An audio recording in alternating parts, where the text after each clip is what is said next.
We got a lot to talk about in today's video, including a Framber Valdez rumor. Is he headed to the Sox in the offseason? We'll talk about that on today's video. But first, I wanted to talk real quick about a fairly positive Marcelo Mayer injury update that we got yesterday. Christopher Smith reported that Marcelo Mayer played catch yesterday. He confirmed that it actually happened. It wasn't just a report, and that's really great progress. Coming a day after Alex Cora said he wasn't even sure that the cortisone shot worked on his wrist. He is finally starting baseball activities, playing catch, and he's in the right direction. That's really great news. I'm very excited to see if he can get back before the playoffs, because at this point, you kind of need him because you are starting to struggle a little bit. Before we get into today's video, I want to get a pulse of the nation. I want to see where everyone's watching from, because we have gained a lot of subscribers over the past month. So go down below in the comments, shout out your city for me. I want to see where you're all watching from, and let's get into today's video.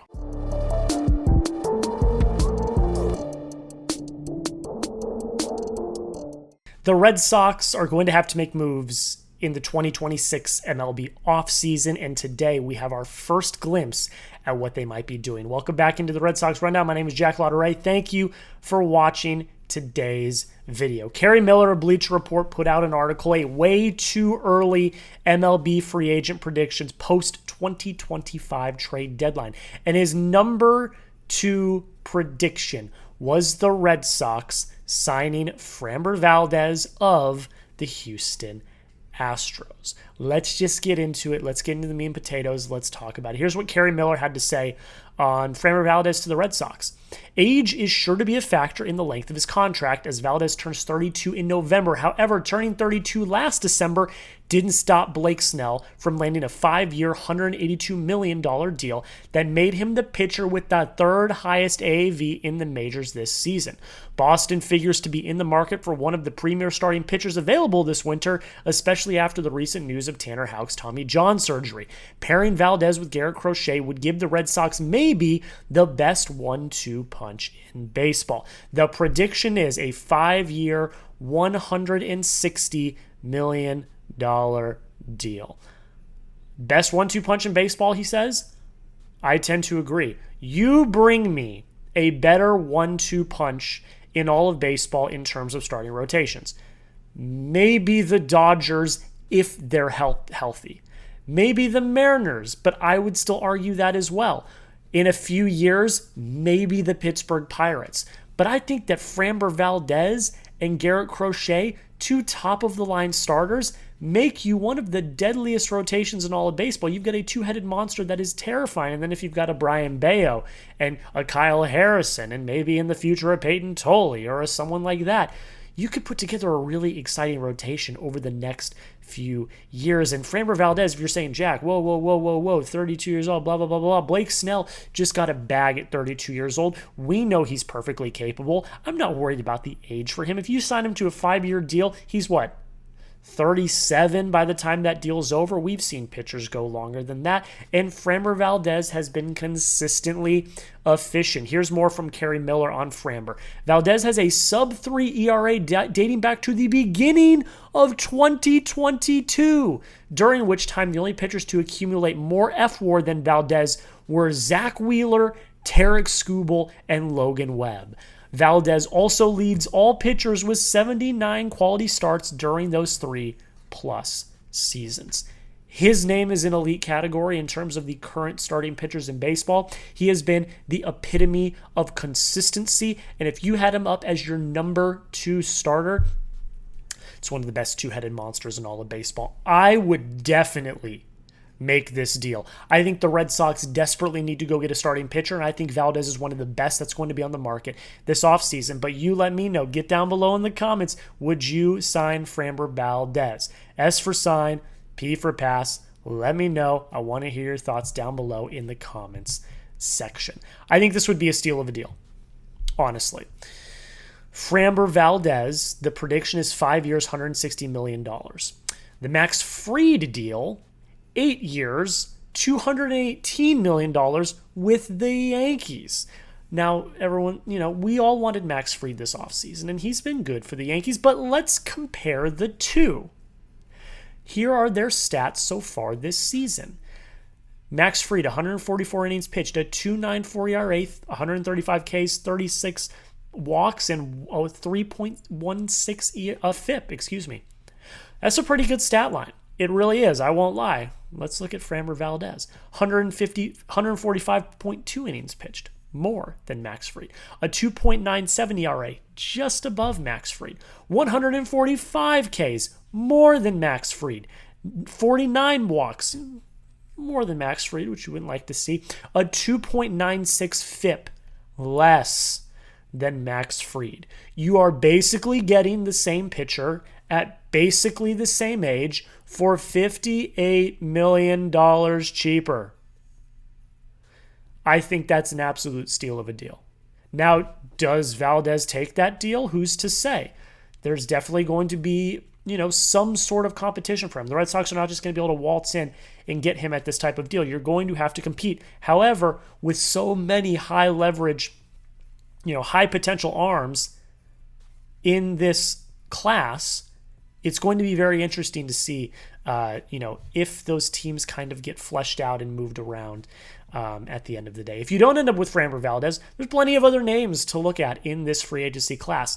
Dylan Cease, Zac Gallen, Michael King, Jack Flaherty, Shane Bieber, Zach Eflin, Ranger Suarez, Merrill Kelly, Tyler Mahle, Freddie Peralta, Nick Martinez are all names that are going to be or could potentially, due to some options, be on the market this offseason. They're all names the Red Sox should look at. The Red Sox need to be aggressive. There is no doubt about it. And I would love for them to go get Framber Valdez. I think this is a fantastic deal if they're able to make that type of deal, and I really like this prediction for the Red Sox heading into the offseason. Name a pitcher you want the Red Sox to sign. Just go down below in the comments and name one of them. I just listed off 3, 6, 9, 10, 11, and then if you include Valdez, that's 12. Name a pitcher you want the Red Sox to sign. Get down below in the comments. Let me know right now. We're going to talk about the game here in a second, but first, make sure you hit that subscribe button. When Red Sox news happens, we cover it. We also recap all 162 Red Sox games, and we are less than 10 subscribers away from our next goal of 4,500 subscribers. Help a brother out. Help me get to that next milestone so I can show my bosses that you want more baseball coverage. Hit that subscribe button. Tell a friend if you already have. And join the family today. Red Sox lose 7-6. Just an unfortunate game. Let's just go through it. Garrett Crochet throws objectively, and you can't even argue me on this statistically, his worst game of the season. It was bound to happen eventually. You cannot continue that type of success for as long, honestly, probably for as long as Crochet did. The fact that he did as long as he did is incredible. But he had a dud last night, and it is what it is. 4 innings pitched, 7 hits, 5 earned runs, 1 walk, 5 Ks. The first 2 innings, honestly, were really good. He was dominating in the first 2, but then the third and the fourth, they were just all over him. I mean, they were hitting everything. They were hitting the ball hard. It was shocking. I tweeted a few times, I'm like, what is going on with Crochet? How is this even possible? But he showed cracks. He showed he is human. It is what it is. You move on.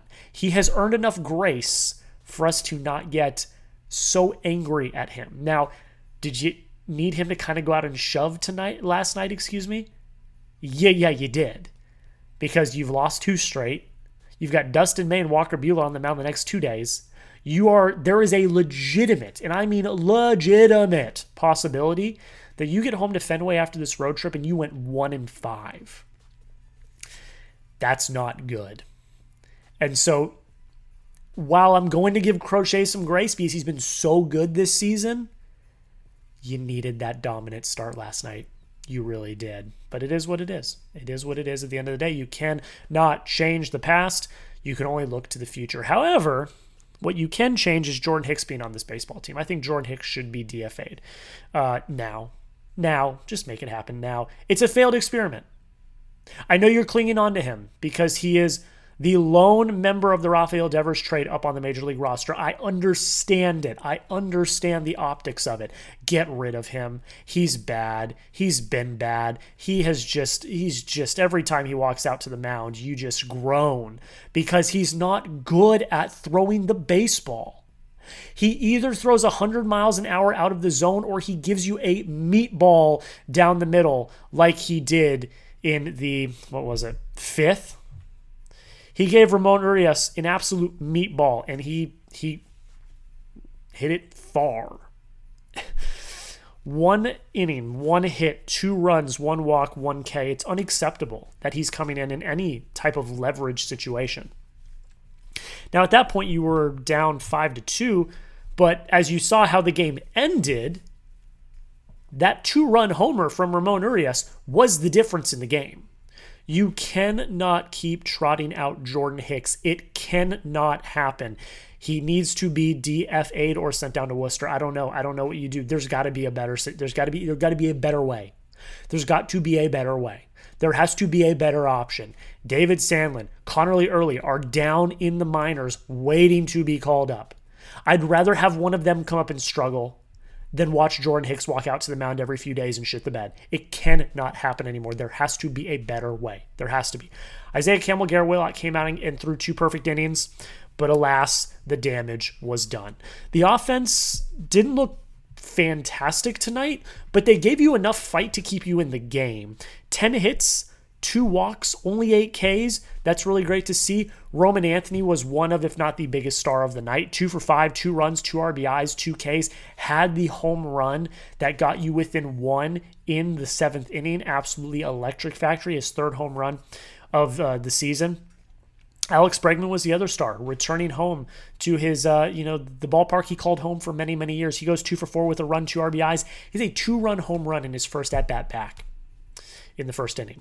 And at that point, you're up 2-0. You think this is going to be great. And then Garrett Crochet implodes. Jordan Hicks gives up 2, and you fall short. I respect and appreciate the fight from the Red Sox. They fought. They got back in the game. It was 7-2 at one point. You're like, this game's over. But then they score 4 in the 7th. They keep it interesting. It's a 1-run ball game, and you've got life. You just came up short. You should not be expected to score 7 or 8 runs every night. That's not sustainable. And if either your rotation or your bullpen craps the bed every night, it's not a recipe for success. The bullpen was one of the best in baseball. Now you've got too many people in that bullpen that are liabilities. It's not good. If you want to be a playoff team, you need to win these types of games. 3 very winnable games over the last 3 nights, and you've lost all 3. It can't happen. It cannot happen. I also got to give a quick shout out to Abraham Toro. He also had a home run tonight. Last night. I keep saying tonight. Last night. I record these the night before. You guys know. Abraham Toro had a home run as well, so I got to give a shout out to him. Romy Gonzalez had a hit. Jaron Duran had a hit. Ceddanne Rafaela, Yoshida, Wong all had hits as well. You fought.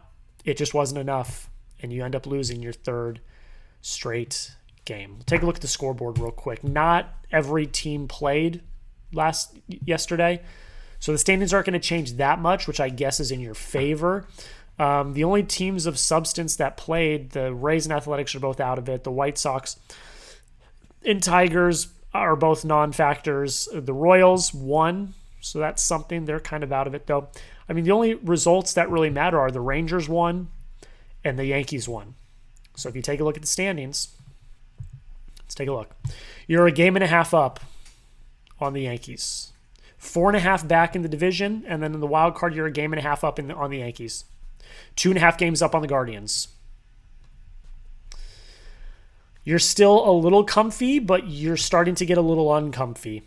And if you get swept in this series, you're going to be in a very uncomfy situation. Do the Red Sox win this series? I find it incredibly hard to believe. I predicted they only won 1 of 3. Well, I predicted they won the Crochet start, and we saw how that happened. So it's going to be tough. Dustin May on the mound today. Walker Buehler on the mound on Wednesday. I find it hard to believe. But hey, I'd be very happy to be surprised. But you let me know, do they win the series? Y for yes, N for no. Let me know down below in the comments. That's where we're going to end it, guys. Make sure you follow me on Twitter at JackLauderay. I am constantly tweeting updates, rants, raves, asking you guys poll questions, all of that stuff over on my Twitter. If you want to reach out to me, it's probably easiest on Twitter too with my DMs.